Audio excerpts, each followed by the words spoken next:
Kita semua tahu sholat 5 waktu kan?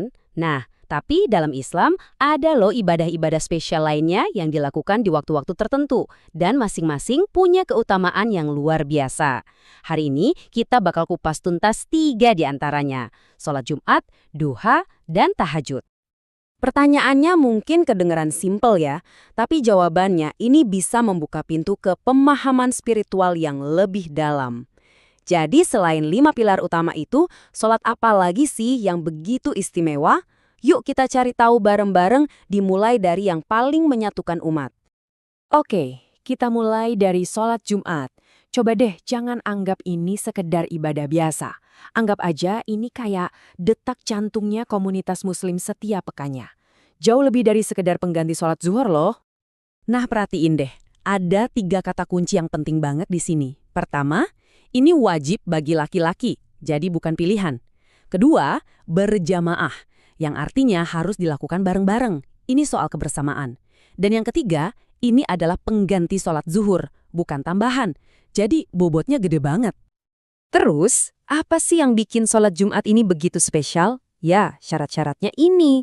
Anda nggak bisa gitu aja melakukannya sendirian di rumah. Harus ada jamaah, dan yang paling krusial, harus ada 2 khutbah sebelumnya.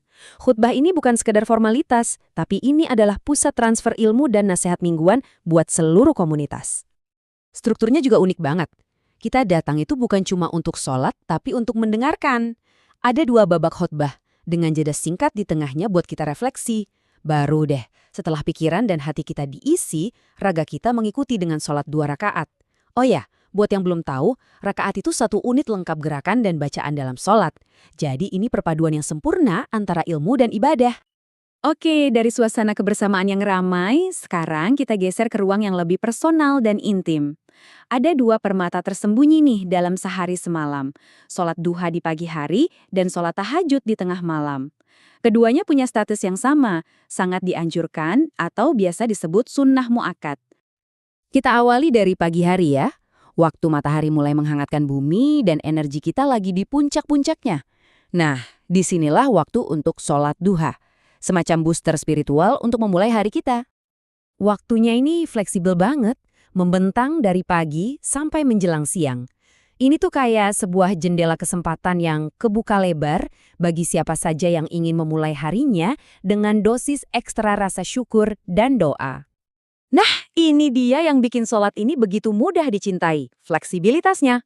Lagi buru-buru, cukup 2 rakaat. Punya waktu lebih, bisa sampai 12.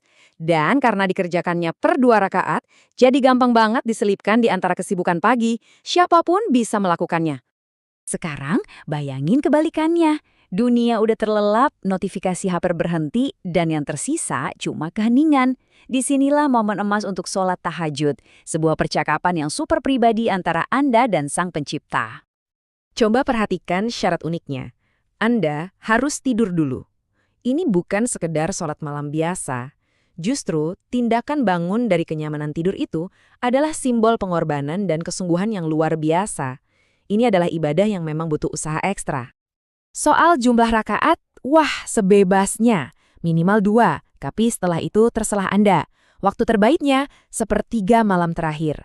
Kenapa? Karena diyakini ini adalah waktu di mana langit paling dekat dengan bumi, saat doa-doa paling didengar. Rangkaian ini sering ditutup dengan sholat witir yang jumlah rakaatnya ganjil sebagai penyeimbang. Oke, kita udah lihat detail teknisnya. Sekarang yuk kita mundur sejenak dan lihat gambaran besarnya. Apa sih sebenarnya hikmah di balik semua ini? Kedamaian seperti apa yang dijanjikan? Coba lihat deh perbedaannya. Di satu sisi ada Jumat yang wajib dan komunal. Ini tentang kita. Di sisi lain ada duha dan tahajud yang sunnah dan individual. Ini tentang saya. Masing-masing punya peran yang unik. Jumat itu membangun kekuatan komunitas, duha membuka hari dengan optimisme, dan tahajud memperdalam koneksi batin.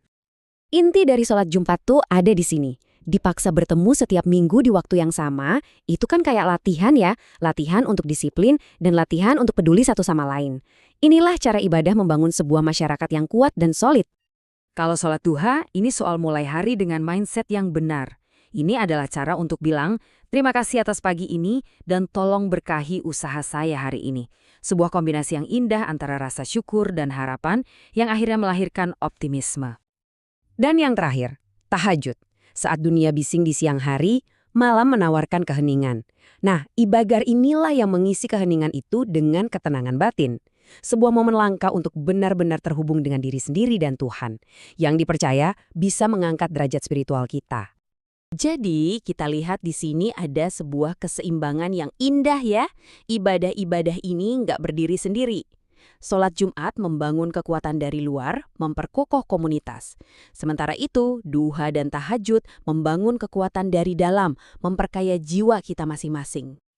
Dan ini membawa kita pada sebuah pertanyaan yang universal. Coba lupakan sejenak konteks spesifiknya.